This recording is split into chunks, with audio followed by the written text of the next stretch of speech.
The glossy magazine spread trembled in my hands as the blood drained from my face.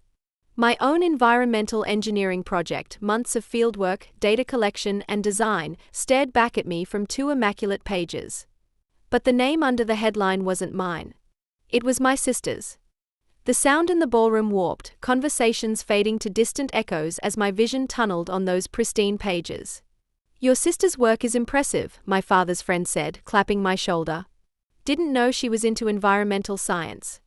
I couldn't look away from the magazine, the one I'd poured my soul into for months, now showcasing Tiffany's name where mine should have been.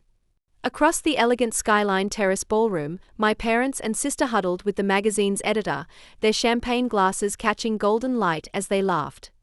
The graduation party they'd organized wasn't to celebrate me, it was to erase me. "My name is Rachel, I'm 24, and an environmental engineer. This is the story of how I reclaimed my identity when my own family tried to poison it away." The signs had been there all evening, though I'd tried to ignore them. When the MC's voice rang through the ballroom earlier, "Let's welcome the Novak family and their remarkable daughter, Tiffany." Thunderous applause followed as my father clapped like she'd won Olympic gold. My mother's smile could have powered the city skyline. Then, almost as an afterthought, "And here's their youngest daughter, fresh from completing her degree." No name. No standing ovation. Just polite, fading claps that evaporated into the air like unwanted perfume.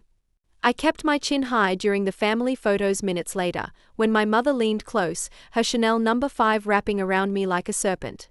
"Smile, Parasite," she whispered, lips barely moving. "You're lucky we let you attend at all. They wanted me to crack, to make a scene. Not tonight. Not on their terms."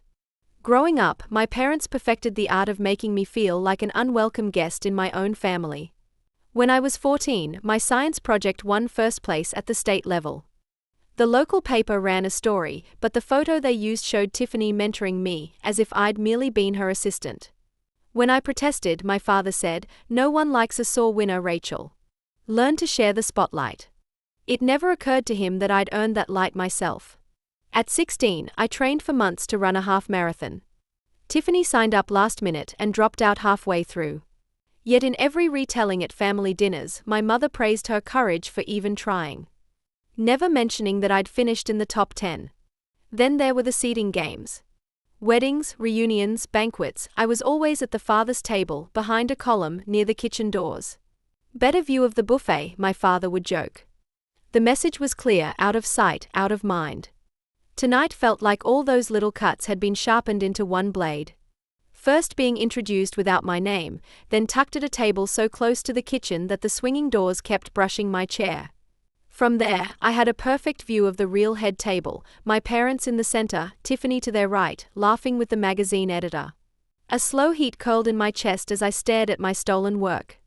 I'd learned the hard way that when my family tried to humiliate me, reacting too soon only fed their narrative. So I went quiet, watched, listened, and started cataloging every move. The first microshift came at the dessert table. My mother, mid-laugh with her friends, turned just enough for her voice to carry. "Remember when Rachel almost got expelled? Skipped weeks of mandatory seminars." A ripple of polite laughter spread. I set my fork down. "Actually," I said evenly, "I was on an academic exchange in Europe, sponsored by my department chair." My tone was mild, almost casual, but I saw the tiny twitch at the corner of her smile before she turned away. Not long after, my friend Jessica appeared beside me, camera strap slung across her shoulder. We'd been documenting the event together since she works as the university media department's photographer. I'd specifically asked her to attend to capture any suspicious behavior from my family. "You've heard about the invitations, right?" she murmured. I frowned. "What about them?" "They printed your start time 30 minutes later. Just yours.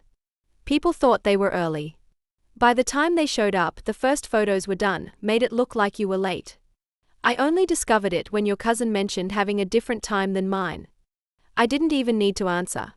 Of course they had. Late arrival, no name in the introduction, stolen credit. Tonight wasn't random. It was a sequence. Then Aunt Olivia slipped me a sealed envelope as she passed. No words, just a steady look that said, "Later." She had been my silent supporter for years, quietly collecting evidence of my accomplishments whenever my parents tried to erase them. Inside, under the cool night air of the balcony, I found photocopies of my scholarship awards, grant letters, receipts with my name and student ID. Her note read, "For when they push too far. I've been gathering these since your first scholarship. They won't erase you on my watch." I tucked the papers deep into my clutch. They thought I had nothing but my stubbornness. They didn't know I had proof. Back inside, I kept my expressions smooth while the evening's rhythm shifted. My parents started glancing at me more often, short-loaded looks passing between them. Tiffany's laughter was too loud, her posture a touch too stiff. The band switched to something light. Guests lingered over wine and mousse. That's when Jessica caught my gaze from across the room, tilting her head toward the side corridor. It wasn't casual. I followed, heels silent on the carpet, until we stopped beside a half-closed service door. Through the gap, my father's voice. "Calm. Deliberate. Just make sure she drinks it. No scene, no trouble." My mother's reply, "She'll just seem faint from the champagne." Then the event coordinator, Marissa, "I'll cue the toast." Jessica's phone was already recording. She'd been documenting the evening at my request because of my suspicions. I memoized every word. And in that moment, I knew the night wasn't just about humiliation anymore. It was about survival. I stepped back from that half-closed door like it might burn me. The hallway was dim, but my pulse lit every nerve in my body. They weren't just trying to humiliate me tonight. They wanted me gone. Literally. Jessica lowered her phone, the recording already saved. "You have them," I whispered. "Clear as day," she said. "But if you move too soon, they'll spin it." Back in the ballroom, everything gleamed like nothing was wrong. The servers moved in precise rhythm, setting champagne flutes at each place. My parents weren't mingling anymore. They were watching me. I kept my smile fixed, my clutch tight under my arm, and waited. When the server placed a glass to my right, my father appeared at my elbow. "Making sure you're all set," he said with that politician's grin. Then, while pretending to straighten my fork, I saw it. A small flick of his fingers, something dropping into my drink, the faintest fizz, then gone. I didn't flinch, didn't blink. Instead, I rose slowly, glass in hand, and crossed to Tiffany's table about 15 feet away. She was mid-laugh, basking in the glow of her audience. "Oh, I think you got my glass," I said lightly. "Yours is probably warmer," she smirked. "You're picky tonight." "You know me," I answered with a smile that didn't touch my eyes. She swapped glasses without hesitation. The people around us chuckled, harmless sibling banter, they thought. I returned to my seat, raising the now safe glass just as Marissa's voice floated over the mic. "Let's raise a toast to the graduate." Across the room, Tiffany sipped generously. My father's jaw tightened. My mother's smile froze just a fraction too long. It only took minutes. Tiffany's laugh faltered, her hand braced on the table. A fork clattered to the marble as she tried to stand, knees giving way. Gasps rippled through the room. My parents were at her side instantly, perfect portraits of concern. But I saw it, that flash of panic in their eyes. Jessica was beside me now, phone angled just enough for me to see the video. My father's hand, the drop, the fizz, the swap. Every second, time-stamped and undeniable. She quickly transferred the video to a USB drive she had brought with her for documenting the event. I could have ended it right there. But justice rushed is justice at risk. Let them think they still had the upper hand. The higher they climbed, the harder the fall. And when they fell, I was going to make sure everyone watched. The ballroom had gone from glittering celebration to controlled chaos. Paramedics pushed through the crowd toward Tiffany, their bags swinging at their sides. My parents clung to their performance, my father murmuring reassurances, my mother pressing a napkin to her daughter's lips, but their eyes kept darting toward me. Perfect. While everyone's attention was focused on Tiffany's medical emergency, I rose from my seat, heels soundless on the carpet, and headed for the AV booth tucked in the corner. The technician looked startled when I slipped Jessica's USB drive into his hand. "Play this," I said quietly. "It shows what really happened to my sister." My gaze didn't waver until he nodded. The screen above the stage flickered. The slideshow of curated family memories vanished mid-frame. Then came the video. My father leaning over my place setting. The flick of his fingers. The grainy outline of a packet dropping into the champagne. The fizz. The swap. Tiffany drinking. Gasps cut through the room like glass shattering. Phones appeared in hands. Someone near the front muttered, "That looks like someone tampered with her drink." From the edge of the crowd, Aunt Olivia's voice rang clear. "I have additional documents proving Rachel paid her own way through college and that these two have been lying for years." She held the envelope aloft, pages crisp under the lights. Scholarships, grant letters, bank records, truth laid bare. The social current shifted instantly. Guests who'd been politely neutral all night stepped back from my parents. Whispers surged. Eyes narrowed.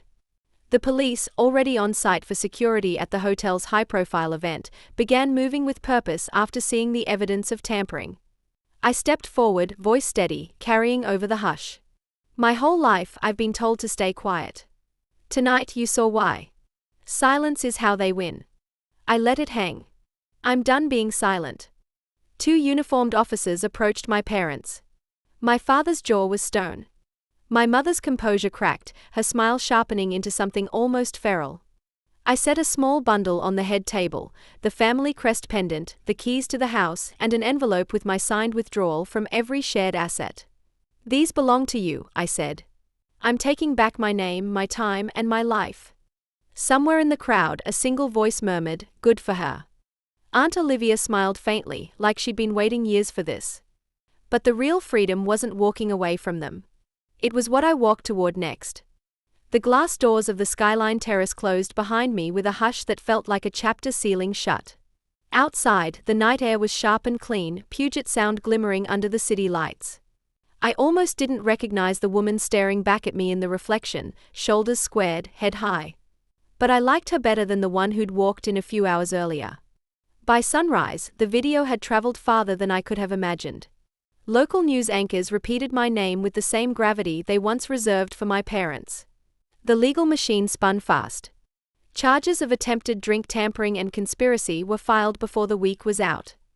Tiffany recovered physically, but her innocent victim's story didn't survive long in a city where too many had seen her bask in years of stolen credit. She eventually confessed to knowingly taking credit for my work over the years, which resulted in her academic probation and the retraction of the magazine article. Our relationship was permanently severed, we haven't spoken since, and I have no intention of ever reconnecting with her. Business partners dropped my parents. Charity sponsors vanished. The invitations that once flooded their calendar dried up overnight. The very people they'd courted under chandeliers now crossed the street to avoid them. After a 6-month legal process, both parents were convicted of attempted harm and sentenced to 2 years of probation and community service, effectively ending their social standing in Seattle. I moved into a small apartment near the University District. Not big, not flashy, but mine. Paid for with my work, my name, my terms. I started consulting for an environmental engineering firm, building projects that didn't need a family crest to matter. Aunt Olivia and I maintain a close relationship, we meet monthly for coffee, and she's become the family I chose rather than the one I was born into. A month after the incident, at a final settlement meeting, I slid a signed document across the table, a full relinquishment of any claim to the family estate, paired with a legal ban on using my name or achievements for their social gain. "This is the last time you'll ever profit from my existence," I told them. My mother opened her mouth to argue, but I was already on my feet. That evening, I boarded the ferry, leaning on the rail as the skyline blurred into the horizon. Justice isn't always loud. Sometimes it's just the sound of a door closing for the last time. And once you've learned to walk away, you start to see just how far you can go. Have you ever had to walk away from family to save yourself? You're not alone. Share your story below. Let's talk about it. Wherever you're watching from, morning coffee or late night quiet, I'd like to hear your story in the comments. And if this one stayed with you, subscribe to join a community that believes strength isn't silence.